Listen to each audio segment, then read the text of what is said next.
A figueira não floresce, não há fruto na videira, o produto da oliveira mente. E os campos não produzem, o curral está vazio, o aprisco está deserto. Tudo isso se passando, e o profeta mesmo assim vai se alegrando em Deus. Mas e se fosse comigo, pra que mesmo que eu vivo, onde está minha alegria? E se a dor for minha sina, será que ainda faço rima, canto alegre a melodia? E se eu perdesse tudo, será que com tudo ainda me alegraria em Deus? Eu quero ser, não quero ter, eu quero crer, não quero ver a minha alegria. Seja tão somente me lembrar de ti, meu Deus. Viver e só de ti viver, morrer ansioso por te ver. É a minha oração, é assim que eu queria ser.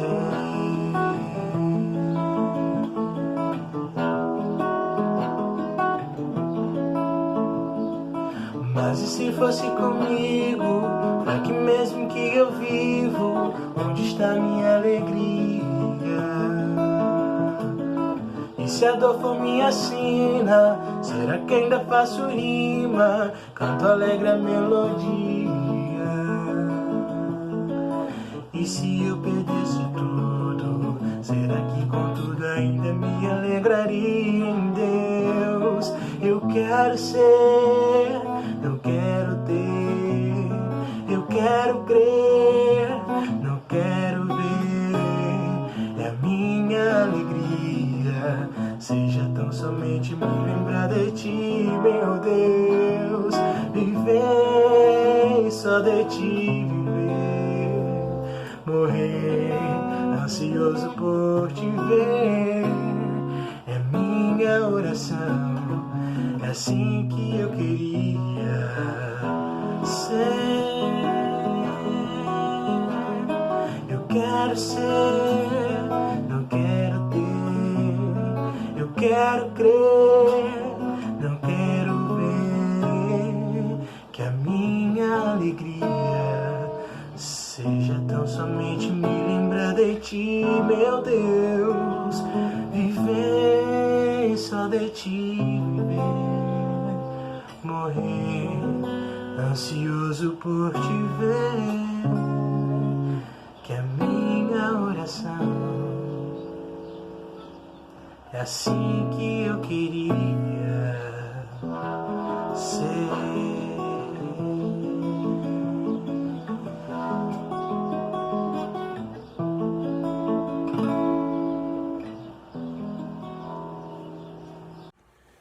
Olá, amados, graça e paz da parte do Senhor nosso Deus e Pai, do nosso Senhor e Salvador Jesus Cristo. Hoje, dia 12 de julho de 2020, feliz por estar com vocês. O ano já está se findando, hoje estamos no meio do ano, né? Vamos pensar nessa noite sobre fé.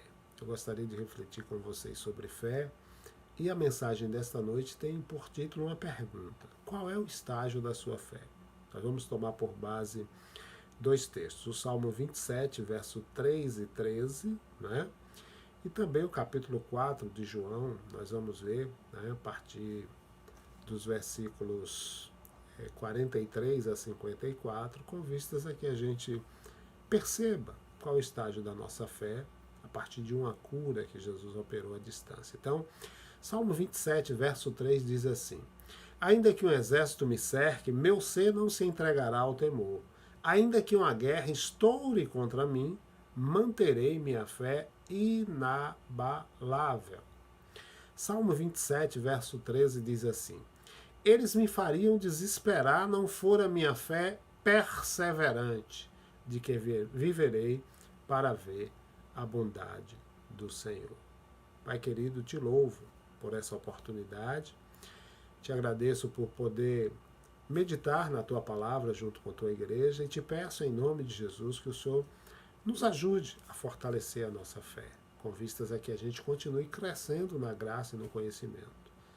E que também vidas que ainda não te conhecem, né, entendam aquilo que a tua palavra nos mostra de forma clara, que muitos estão prisioneiros daquele que veio para roubar, matar e destruir, mas que, pela dependência do Espírito, pode ser esclarecido acerca do pecado, da justiça e do juízo. Então, nessa noite, Senhor, opere milagres de salvação, de restauração e de cura, em nome de Jesus. Amém. E graças a Deus. Então, amados, embora em alguns momentos a gente tenha alguns sinais de cura, né, em alguns eventos nos quais a gente participa, que a gente se encontra, que a gente organiza, tá? Eu não sou alguém assim que cura pela fé dentro de um contexto mercadológico, mas a gente vê, né, em alguns eventos alguns milagres da parte de Deus. Por exemplo, a gente não faz culto em que pessoas doentes ficam na fila esperando um toque na testa ou um clamor que opere cura, tá? É importante a gente entender isso. E mais, as supostas curas que determinadas figuras notáveis da TV, né, nem de perto que eles operam, nem de perto parecem com os sinais que Jesus oferece, né, bem como também seus apóstolos ofereciam e como também nós hoje, como servos do Senhor, podemos oferecer da parte de Deus, não de nossa parte, né, pela atuação do Espírito Santo. Mas mesmo assim, isso não quer dizer que eu não acredito em cura sobrenatural, tá? Não estou dizendo isso. Eu acredito e eu sou prova de milagres, tá? Quem sabe da minha história sabe o que Deus fez na minha vida. E vivencio muitos exemplos em meu cotidiano, tá? Exemplos de irmãos que em estado terminal receberam da parte dos médicos o diagnóstico de que o problema não tinha mais jeito. Mas aí um milagre aconteceu e esses irmãos estão andando e testemunhando há anos o milagre que Deus concedeu, né? De maneira clara e milagrosa, Deus cura esses irmãos, né? Eu tenho 61 anos. 61. Então tenho 28 anos de caminhada cristã. Vou fazer um resumo daquilo que Deus fez comigo. Eu fui alcoólatra bebendo dos 12 aos 33. Então passei 21 anos envolvido com álcool. Quando eu estava com 33 anos, eu tomava um litro de vodka por dia, fumava 5 carteiras de cigarro por dia. E um belo dia, eu estava aqui na frente dessa mesma casa que eu resido, né, há muitos anos, e eu olhei para o céu e disse assim: Deus, você existe? Se você existir, eu quero uma resposta para a minha vida, porque eu não aguento mais essa vida. Naquele período eu estava com o corpo todo deformado, a pele lisa, brilhando, né, inchado, o rosto inchado, o corpo todo inchado, os colegas de cachaça já tinham todos se afastado de mim. E eu fiz aquele desafio ao Senhor. Aqueles colegas meus diziam que eu não duraria mais um mês, e eu creio que eu não duraria mais um mês porque eu estava num estágio deplorável, num estágio terminal. Mas eu fiz esse questionamento ao Senhor. E aí saí daqui da frente da minha casa e entrei no banheiro social e fechei a porta. Quando eu fechei a porta, eu baixei o rosto para lavar meu rosto e eu senti vontade de chorar. E comecei a chorar. E eu senti no ambiente do banheiro uma presença. E aquela presença, no meu interior, disse assim: eu te ouvi e te curei. Eu tentava deixar de beber e de fumar quase que todos os dias quando acordava de ressaca, mas não conseguia. Só que a partir daquele momento em que o Senhor disse: te ouvi e te curei, nunca mais eu bebi, nunca mais eu fumei. Então, esse é o Deus que cura. Eu creio em curas, eu creio em milagres, porque eu sou um milagre de Deus. Agora, é importante a gente ressaltar que quando a gente pesquisa, né, esses eventos, eles são pequenos em relação ao que muita gente espera. Só que é importante a gente entender por que se chama milagre. Porque se esses milagres acontecessem em grau acima do normal, deixaria de ser milagre. A gente não deve se confundir com relação a isso. Por quê? Deus pode curar e continua curando hoje. Pandemia, eu creio no milagre de Deus. Eu estou com um pastor amigo que está internado ali na Unimed e estamos orando, a igreja está orando, nós estamos envoltos, né, no manto da oração, e o Senhor tem operado milagres, cada dia mais surpreendentes a respeito da recuperação dele. Então, Deus pode curar e continua curando. E para isso, obviamente, não se faz necessário uma pessoa com um suposto dom para que isso aconteça. Entenda, não quero dizer que dom não exista. Não é isso que eu estou dizendo. Eu e você, a gente tem acesso irrestrito à sala do trono de Deus ali no céu, né? Somos todos convidados a entrar na sala do trono e dialogar diretamente com o Senhor. Os nossos problemas, os mais complexos que sejam, assim como também os mais simples, porque Deus está tanto nas grandes coisas como nas pequenas coisas. E Ele promete em sua palavra nos ouvir e atentar para as nossas preocupações, receber nossos pedidos com muita compaixão, misericórdia e amor. Agora a gente precisa ter em mente duas coisas. A primeira é que o Senhor, Ele faz aquilo que Ele entende e determina como certo, e não aquilo que a gente quer ou que a gente pede.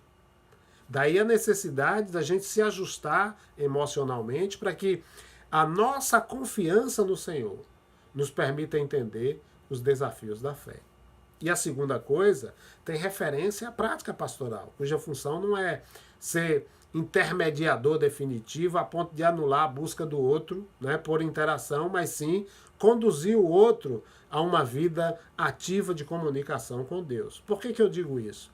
Porque tem muita gente aprisionada a um líder que supostamente, né, só ele tem a resposta para a necessidade do outro. Isso é um engano. Porque você está colocando no coração do outro a ideia de que você está se colocando como Deus. Não digo que todos agem dessa forma, né? Mas há uma única devolutiva a ser direcionada ao líder, né? João 13, versículo 7, 17, diz assim, ó, Jesus responde: agora você não entende o que estou fazendo, mas depois tudo isso vai ficar claro para você. Se vocês não entendem o que eu estou dizendo, façam o que eu digo e vivam uma vida abençoada. Então, essa é a introdução para que você entenda que Deus continua operando milagres. Agora, qual é o estágio da sua fé? Vamos refletir. João capítulo 4, versículos 43 a 54. Eu não vou ler o texto, tá certo? Mas nós vamos acompanhar cada versículo aqui. Tá? Nós vamos, do texto, cada versículo vai ser visto. E cabe, obviamente, antes da gente entrar no texto, algumas observações, algumas informações que precisam ser antecipadas. Esse texto vai mostrar que Jesus chega a Galileia e que ele fica ali em Caná, né? E de lá, de Caná, acontece um milagre em Cafarnaum. E é importante você atentar para a distância entre Caná e Cafarnaum. A distância é de 30 quilômetros. Naqueles dias, obviamente, não tinha carro, não tinha ônibus, não tinha trem, não tinha avião. Então, a pé, gastava-se 6 horas de viagem de carro, né? E 6 horas de viagem a pé e 2 horas de viagem de carruagem, tá? E aí, se fosse de carro, hoje, obviamente, a gente gastaria em torno de 25 minutos. Então, dito isso, vamos ao texto. Livro de João, capítulo 4, versículo 44 a 46, nos mostra, e mais especificamente o versículo 44, nos mostra que depois que Jesus passa 2 dias ali em Samaria, ele caminha para Galiléia, onde passou a sua infância. E Jesus já tinha alertado os seus discípulos em relação à convicção de que um profeta não tem honra em sua própria terra. No versículo 44 ele diz isso na parte B. E ele sabia por experiência própria que um profeta também não é respeitado no lugar onde cresceu. Tá? E em relação a Jesus, especificamente, se via quando ele ministrava na região próximo da sua casa de infância. A gente tem textos relacionados a isso. Agora, nessa visita específica, tá, desse texto de João, capítulo 4, a fé, ela seria contemplada por conta do orgulho. Olhe bem, a fé ia ser contemplada por conta do orgulho que aquelas pessoas daquela comunidade demonstravam por virem a Jesus operando milagres na Páscoa, em Jerusalém, no capítulo 2, lá, a transformação da água em vinho. E quando a gente consegue o que a gente quer, né, o que opera? Opera um tipo de fé. Qual é o tipo de fé? A fé temporal. Essa fé ela aparece com facilidade. E a gente vai perceber algumas coisas, como, por exemplo, qual é a forma que eles responderiam quando confrontados com a verdade. Qual é a reação deles quando, por exemplo, o Messias verdadeiro confrontasse o Messias deles? A quem eles escolheriam? Tá? Nossa nação, por exemplo, ela polarizou. Hoje temos alguns Messias movidos pelo egoísmo. Hoje, e naquele dia em Cafarnaum, as motivações elas seguiriam o mesmo curso, a transformação de uma guerra de vontades. As expectativas humanas em oposição à soberania de Deus operando nas mentes humanas. Então, a gente vai ver hoje o encontro de Jesus com o oficial do rei, onde a resposta de fé que ele deseja é contemplada. Então, qual o tipo de fé desse oficial? Isso é relevante tanto para mim quanto para você hoje, nesses dias de pandemia, para o nosso cotidiano. Os versículos 46 a 47 dizem o seguinte, atentem bem, tá? Jesus estava de volta a Caná da Galileia, lugar onde havia transformado a água em vinho. Enquanto isso, em Cafarnaum, o filho de um oficial da corte do rei estava doente. Quando ele soube que Jesus estava na Galileia, foi procurá-lo e implorou que ele fosse à sua casa e curasse seu filho, que estava quase morrendo. Então, o local do encontro aqui é Caná, né? Jesus estava de volta a Caná da Galileia, onde o primeiro milagre tinha sido feito por Jesus ali nas bodas, né, no casamento, em que ele transforma água em vinho. O oficial já se encontrava ali em Caná tratando dos seus negócios e soube que Jesus tinha vindo da Judéia. E aí esse oficial morava em Cafarnaum, na região ali à beira do mar da Galileia. Era uma pessoa de grande influência, de grande importância da corte real de Herodes, né, Herodes Antipas, que era também influente, mas o oficial era influente, era rico e era detentor de muita autoridade.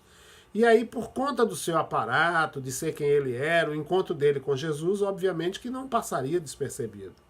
E o seu comportamento de buscar socorro em Jesus não condiz com a sua alta posição, nem tampouco com a vida religiosa que ele detinha. Mas o que acontece? Né? Quando a gente precisa de socorro, a gente usa a nossa fé temporal. Ele tinha um filho à beira da morte. E daí ele busca socorro onde vê a possibilidade e deixa de lado qualquer dignidade, suplica que Jesus vá ver o seu filho. O texto mostra, como disse antes, Jesus estava em Caná da Galileia e o filho doente desse oficial estava em Cafarnaum. Tá? Então, vamos ver o versículo 28, que vai dizer o seguinte: Jesus declarou: vocês se recusam a crer se não presenciarem um milagre. Então, diante do que Jesus diz aqui no versículo 28, né, vocês se recusam a crer se não presenciarem um milagre, a gente está vendo uma resposta de Jesus para a súplica do oficial do rei, né? E é uma resposta que pode até parecer dura. Jesus diz, vocês. Ele não fala somente do oficial. Jesus identifica e inclui o homem, né, que é o oficial, num determinado grupo de pessoas. Então, quem é que seriam essas pessoas? Os galileus? Os saduceus? Né? Ele era um judeu da Galileia.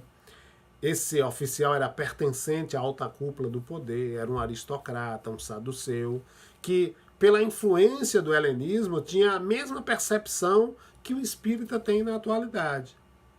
Por quê? Porque ele não acreditava que Deus se intrometesse nos assuntos humanos. Ele cria que cada pessoa tinha o seu próprio destino e isso incluía a doença, a pobreza e a morte. Então o que fica claro, né, é que um saduceu implorar a Jesus por um milagre era, na verdade, naquele tempo, naquele contexto, uma ironia.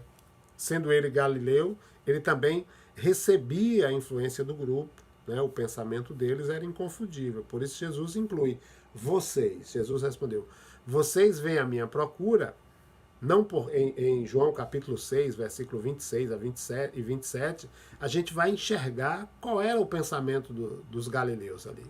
Jesus em um dado momento, em João capítulo 6, ele dialogando sobre eles, com eles, diz assim: vocês vêm à minha procura não porque viram Deus no que eu fiz, mas porque enchi a barriga de vocês e de graça.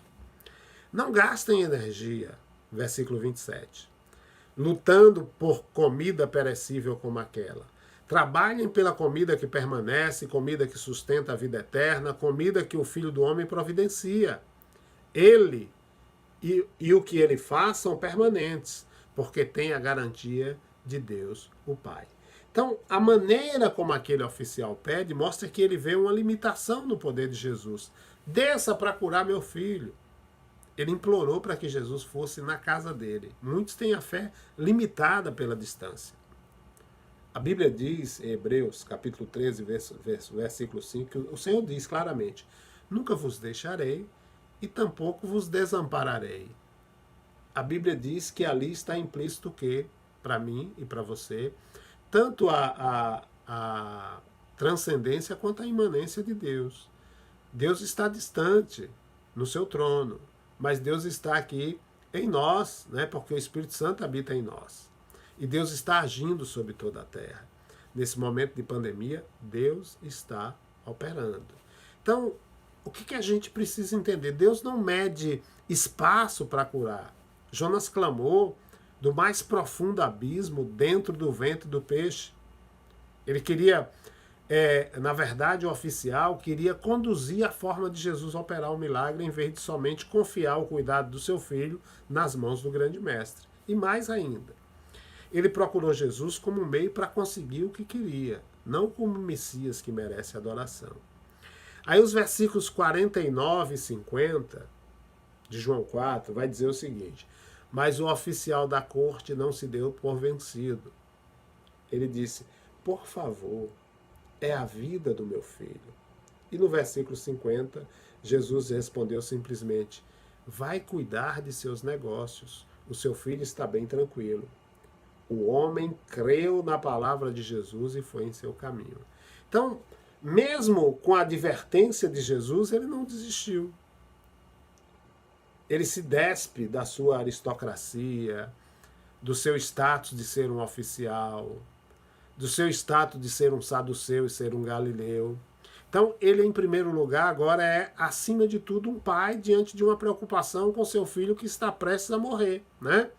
E aqui, Jesus percebe o estado emocional do pai e faz uso desse estado de vulnerabilidade da mente desse pai e ensina a ele como viver não mais até a fé temporal, mas a fé inabalável, descrita no Salmo 27, verso 3. Ainda que um exército me cerque, meu ser não se entregará ao temor. Ainda que uma guerra estoure contra mim, manterei minha fé inabalável. Veja como Jesus fala no versículo 50. Vai cuidar de seus negócios, o seu filho está bem e tranquilo. Aqui a gente vai enxergar a fé inabalável na vida desse homem que foi para Jesus inicialmente com uma fé temporal. A parte B do versículo 50 vai nos mostrar que ele creu na palavra que Jesus dissera.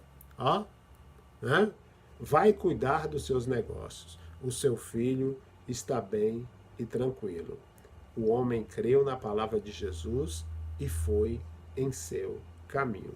Só que esse crer aqui é o princípio da relação do homem com Jesus e também com Deus. Nós, a maioria, né, das pessoas, buscam a Deus a partir da fé temporal. Muitas vezes recebe um milagre e depois esquece. Ou recebe um milagre e parte para outro estágio de fé, né? Amplia a fé para uma nova dimensão, que é a dimensão dessa fé inabalável. Por quê? Porque ela é suficiente para a gente continuar a nossa jornada crendo nos milagres do Senhor. Só que ela não nos conduz a uma dimensão plena da gente continuar confiando no agir invisível de Deus como nosso Senhor e Salvador. Muita gente tem aspectos dessa fé inabalável na sua vida.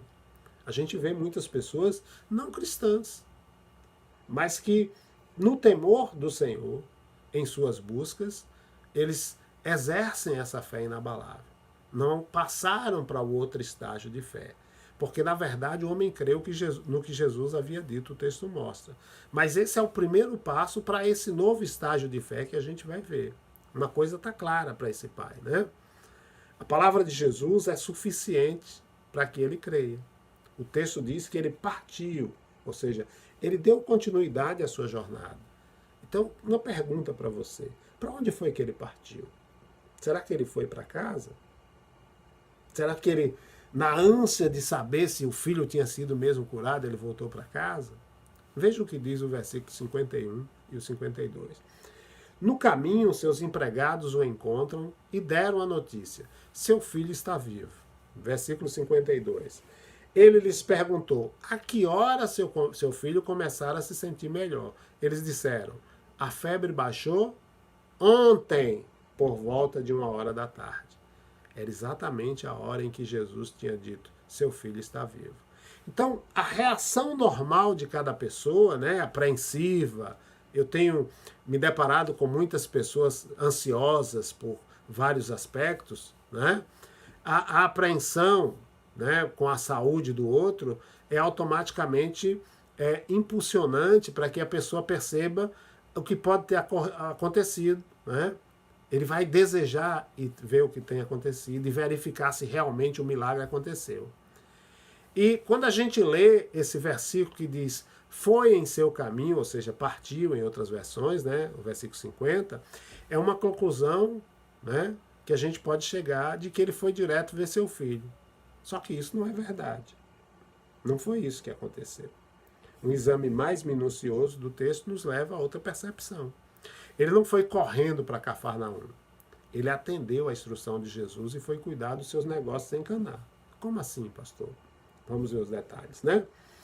Eu disse antes que entre Caná e Cafarnaum, né, na introdução, a distância é de 30 quilômetros. E que a pé uma pessoa leva 6 horas, né? Quantas horas as pessoas levam? 6 horas a pé. De carro ou de cavalo, 2 horas. E o que era óbvio na vida dos ricos, né, incluindo o oficial, que eles não viajavam a pé. O versículo 51 mostra que ele está voltando para casa. Seus servos encontram com ele no caminho, trazendo a notícia de que seu filho estava curado.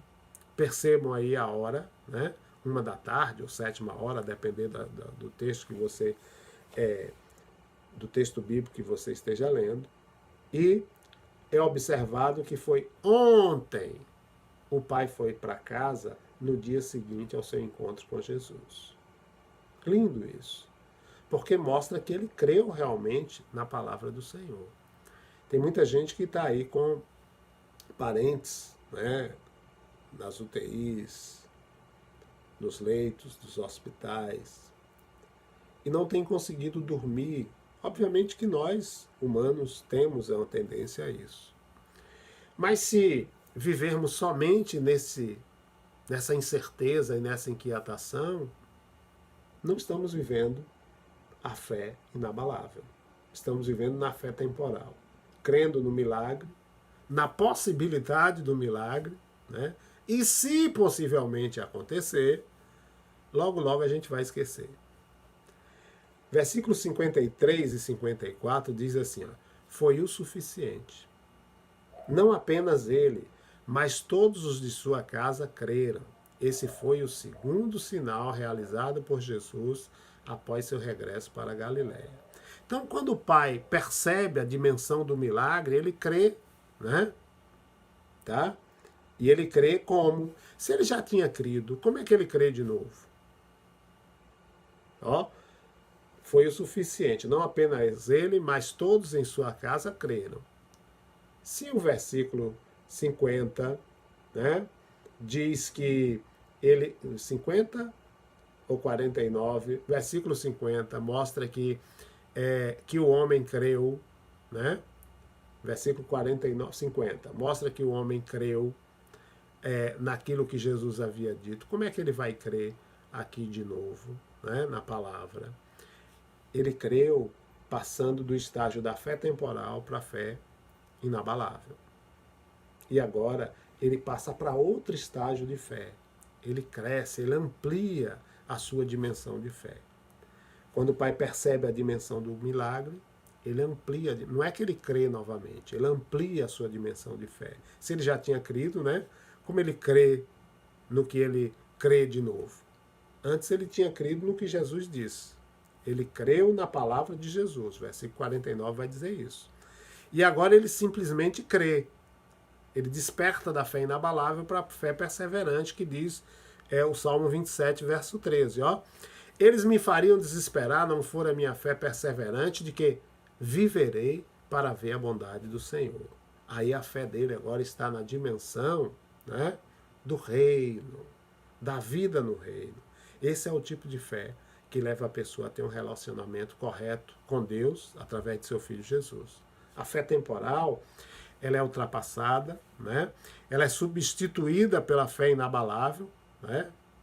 Vai da simples para inabalável. E aí a aceitação da mensagem do Mestre se faz presente. Daí ele parte para a dimensão da fé perseverante, na qual não é só aceitar a palavra, mas confiar em Jesus como Salvador, como Messias, como Filho de Deus. E mais, não somente ele creu, mas também toda a sua casa. Então, a partir desse segundo milagre, né, o que antes era um fato, a incredulidade dos galileus, ela passou a ser moldada da fé temporal para a fé inabalável e, em alguns, não em todos, para a fé perseverante. Porque, infelizmente, nem todos atingem os estágios de fé, né? É isso que a gente precisa entender. Vamos à conclusão. Pensando aí nesses estágios de fé, né? O que é fé perseverante? A fé perseverante é uma fé genuína, né? O que ela não é? Então, a fé perseverante é uma fé genuína. Então, o que essa fé perseverante não é?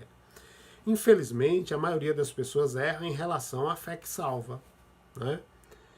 E isso por conta da sua intelectualidade, ou seja, algumas pessoas acreditam em Jesus como acreditam em Napoleão, como acreditam em Hitler, como acreditam em Lula, como acreditam em Bolsonaro. Acreditam que Jesus viveu sobre a terra, mas não confiam nele como aquele que pode fazer algo para além da fé temporal. A fé temporal, ela confunde as pessoas. Ela coloca os pensamentos para além da salvação. Confia em Jesus em relação às suas finanças, né? A gente pode chamar isso aí de uma fé financeira. Essa fé é temporal. Confia em Jesus para cuidar da família, na tomada de decisões certas. Confia em Jesus numa viagem de férias. E tudo isso é fé temporal, né? A fé perseverante é a confiança de que Jesus é aquele que salva e salva para sempre. Quem chegou nessa dimensão não tem inquietação. Não se inquieta entre o hoje e o amanhã. Mesmo em pandemia ou em qualquer outro desastre natural. Porque tudo é ele, dele e para ele. Entenda isso, né? Esse pai e esse filho é uma história que ilustra de maneira clara a diferença entre a fé que salva e outros tipos de fé. Ele foi a Jesus com a fé temporal, que podia ou não receber o milagre e despertar a uma nova dimensão de fé ou não. Só que ele avançou na dimensão da fé temporal para inabalável e dessa para a fé que salva, que é a fé perseverante, que é autêntica, que é genuína. Então, amados, a pergunta final é: qual é a dimensão de sua fé? Você recorre ao Senhor para resolver seus problemas financeiros, restaurar a sua saúde ou a saúde de alguém próximo que está aí na UTI, né? Ter um filho, um namorado, um marido. Se for esse o seu caso, você precisa crescer mais na dimensão da sua fé. Porque o Senhor quer que a gente coloque diante dele todas as nossas preocupações, todas as nossas inquietações. Ele quer ser parte integral das nossas experiências do cotidiano. Mas não pare nessa fé. Decide ir mais além, né? Jesus disse a Nicodemos em João 3,16 o quê? O que ele diz? Porque Deus amou o mundo de tal maneira que deu o seu Filho unigênito, para que todo aquele que nele crê não pereça, mas tenha a vida eterna. Eu e você, a gente tem uma doença chamada pecado. E a justiça de Deus exige uma punição pelo pecado. Porque o pecado é a separação eterna de Deus. E Jesus, como Salvador, pagou a pena pelo meu e pelo seu pecado. A gente pode ter a vida eterna ao confiar em Jesus para nos salvar. Esse é o tipo de fé que Jesus convida você nessa noite a exercitar. A fé perseverante. Porque essa é a fé que salva. Amém? Pai querido, te louvamos por essa oportunidade de nessa noite poder adentrar na tua palavra, contemplar o agir do teu filho, aquele que veio ao mundo, deixou toda a sua glória, toda a sua soberania e se tornou como um de nós, com o propósito de que nós tivéssemos vida e vida abundante. Portanto, Pai, que esta palavra possa moldar o coração dos teus filhos sobre a terra, com vistas a que cresçam na fé e que também possa salvar vidas que vivem na dimensão dessa fé temporal, para que eles percebam que precisam passar desse estágio da temporalidade para o estágio da perseverança. Porque a perseverança nos permite olhar com esperança, e Jesus é a nossa esperança, para aquele grande dia em que Jesus há de voltar para buscar a sua igreja. Aquele grande dia em que antes Jesus vai voltar para reinar sobre a terra, para que depois tudo seja restaurado. Essa pandemia, ela tem feito muitas pessoas refletirem sobre os seus estágios de fé. Assim como também tem feito com que muitas pessoas aprendam nos seus dilemas, porque além da pandemia, outros dilemas são diariamente advindos às nossas vidas. E precisamos lidar com eles. E lidar com eles na dimensão que o Espírito Santo nos instrui. Portanto, amados, que o Senhor continue alertando a cada um de nós da necessidade de vivermos na dimensão da fé inabalável e perseverante. E que assim sejamos aqueles que de forma convicta obedecemos ao Senhor, que de forma convicta continuamos confiando no Senhor e que de forma convicta continuamos testemunhando que Jesus é Deus. Que o amor de Deus, o nosso Pai, a graça salvadora de Cristo Jesus e a comunhão e a consolação do Espírito Santo de Deus seja com cada um de nós, povo seu, e com todo o povo de Deus espalhado na face da terra. Quem crê diz, amém, aleluia, glória a Deus. Fiquem com Deus.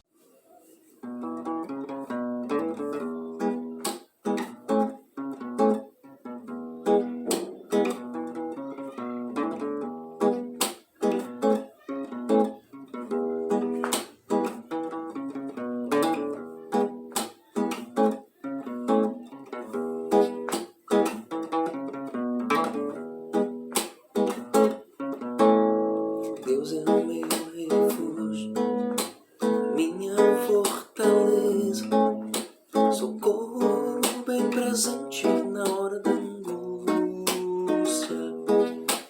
Deus é a porção da minha herança, aquele que sustenta minha sorte. Nenhuma arma forjada contra mim há de prosperar.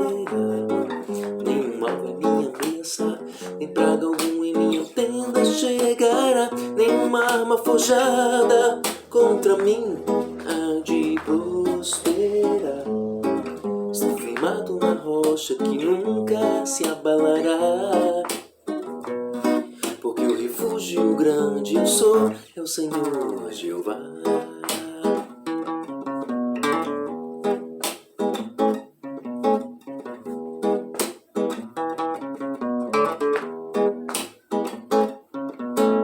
Deus é o teu refúgio, a tua fortaleza, socorro bem presente na hora da angústia. Deus é a porção da tua herança, aquele que sustenta a tua sorte. Nenhuma arma forjada contra ti há de prosperar. Nenhum mal vai te ameaçar, nem praga algum em tua tenda chegará. Nenhuma arma forjada contra ti há de prosperar. Estás firmado na rocha que nunca se abalará. Porque o refúgio grande eu sou, é o Senhor Jeová.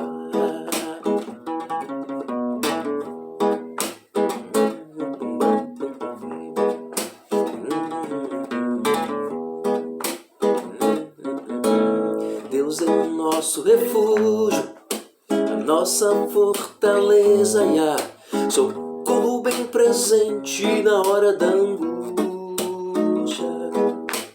Deus é a porção da nossa herança, aquele que sustenta a nossa sorte. Nenhuma arma forjada contra nós há de prosperar. Mal vai me ameaçar, nem praga algum em nossa tenda chegará. Nenhuma arma forjada contra nós há de prosperar. Estamos firmados na rocha que nunca se abalará. Porque o refúgio grande eu sou, é o Senhor Jeová. Porque estamos firmados na rocha que nunca se abalará. Porque o refúgio grande eu sou, é o Senhor Jeová.